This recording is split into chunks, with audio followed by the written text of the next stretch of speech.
Mikel, thanks so much for your time. Not Hello. long to go in this Premier League campaign. Wanted to take you back to last weekend and your reaction to that draw against Liverpool.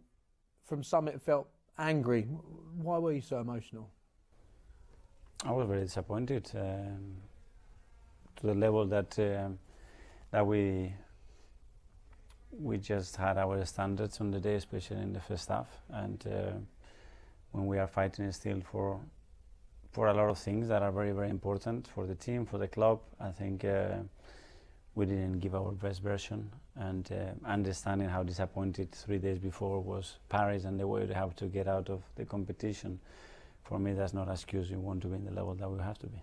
Was that also a message to the players then about the levels that need to be maintained and hit on a daily basis, despite the fact that the clear disappointment that everyone was feeling last week? I think so, but not towards. I mean, the message for the players are in the dressing room, face to face, looking at the eyes. I don't have to send any messages to them externally. It was the way I felt it. I was honest, and I think we want to achieve what we want to achieve and be consistent with what we are doing and improve it. There is only one way to do it better. And not looking at the excuses of we play 3 days and we have 6-7 players injured and this and that, and we play in Anfield, and yeah, that is all good, but we have a very clear target and we are going to achieve it. The final home match of the season, there's been some brilliant atmospheres at the Emirates this year. Looking back on this season, when you will you look back fondly on some of the memories created, or are you quite looking forward to this season coming to an end because of the disappointments that have been there? Well, to be fair, at the start of the season, if I had to visualize a moment, it was playing the last home game in the final day and lifting the Premier League. That's what I had in my head. Now, with everything that we've gone through in the last 11 months, and we all know that, I don't have to repeat myself, I think we can all hold our head up, but I still have that pain in the tummy because that's what we want to achieve.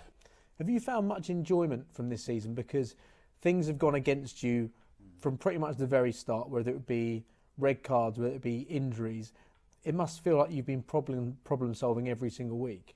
Yes, but it's been an incredible learning season and as well a challenge that I loved and embraced because I saw staff and players reacting in the manner that I feel.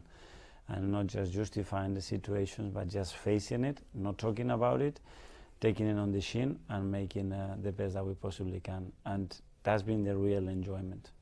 Hopefully you get to enjoy a bit of time off following the end of the season, though knowing you'll be straight back to work looking ahead to next season. But when you have a post-season review, when you look at the excuses or reasons for not winning the Premier League title, will injuries be the very top of that list?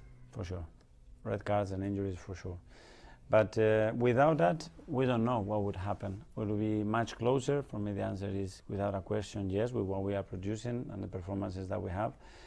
But we're going to have to do something else because the bar will be raised. And when you look at the amount of points that we have had in the last 3 seasons, the consistency of that not winning a title, I think it's very rare.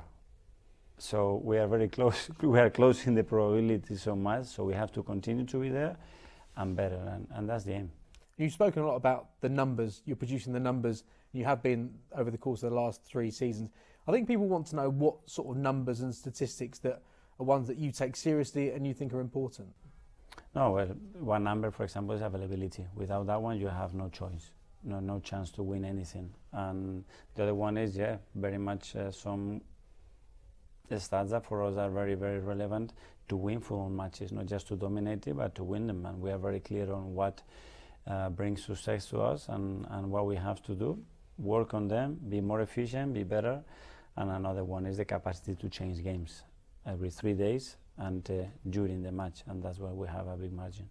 Expected goals is something you mentioned after the PSG game. Is that a statistic in particular that you see value in? In isolation, no, but expected goals in relation to certain metrics of that expected goals in certain situations, the overall picture, no. So the level of statistics you're looking at are much deeper than what the fans may be seeing. I hope so. You mentioned availability being absolutely key. Is it too simplistic to say that the answer next season is a bigger and a better squad? Yeah, we need that for sure. With the numbers that we started the season to provide next season with the demands that we're going to have, and especially a few players that are coming through long-term surgeries, is very unrealistic. We know that. We have to address that, and we're going to do everything we can to improve it. Does signing a proven goal scorer increase the probability next season? Everything that is in both boxes that makes you better, I think, is at the end the key element of that. We all know that.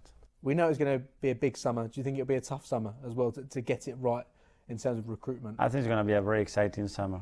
First of all, reviewing what we have done, finding ways to increase the level of the team, find big margins where we can still develop our game model and our players, putting all those plans together, playing the preseason, and then, when if we don't have enough on that, we need to recruit now to make the difference. In terms of the numbers, how difficult is it to sustain these numbers? It's been 3 seasons in a row where you've pushed so hard in the Premier League, last 2 seasons in particular, this season in the Champions League. How hard is it to continue to sustain those numbers when you as a club aren't being rewarded in terms of the silverware?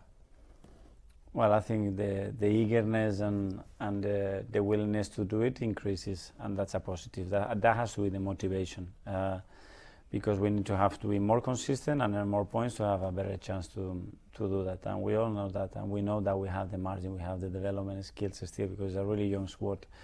And we all want to do it. You feel the stadium, you feel our supporters. We all want it, so we need to thrive to achieve that.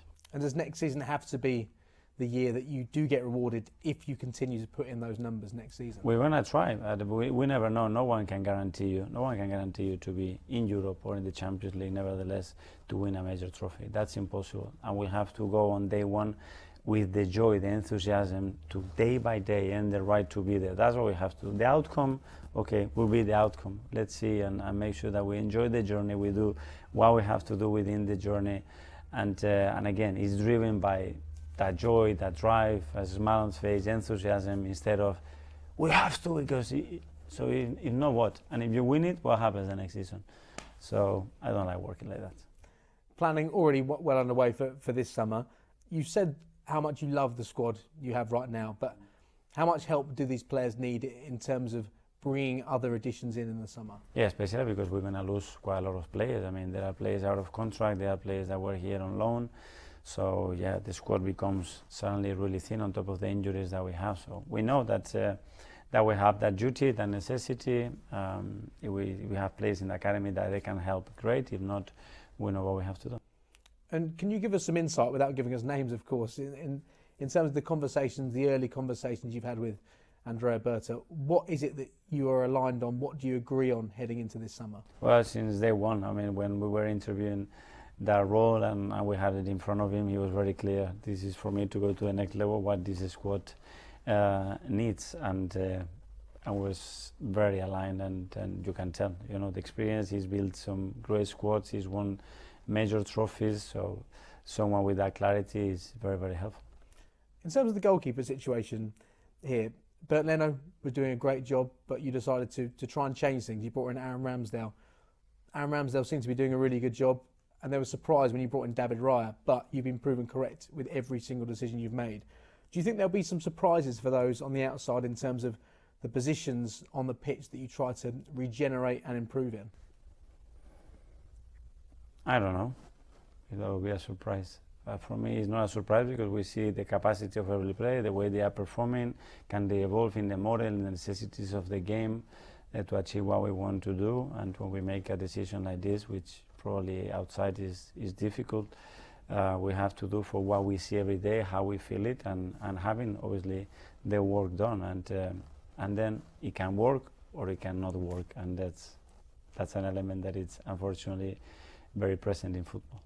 And finally, how important is it that you go into this summer in a position of strength, having ended the season professionally and having got the job done in terms of finishing second and qualifying for the Champions League? That's what we want, not being able to win it, at least be the best of the rest. And we have a very tough match against Newcastle, but a great opportunity as well to wrap that up in front of our people. They fully deserve it. Hopefully we'll find that connection again and everybody can finish before the last end of the season, with high spirit and optimism, and looking forward to watching this team play again in front of them very soon. Brilliant, Mikel. Thank you very much for your time. Appreciate that. Thank you. Great.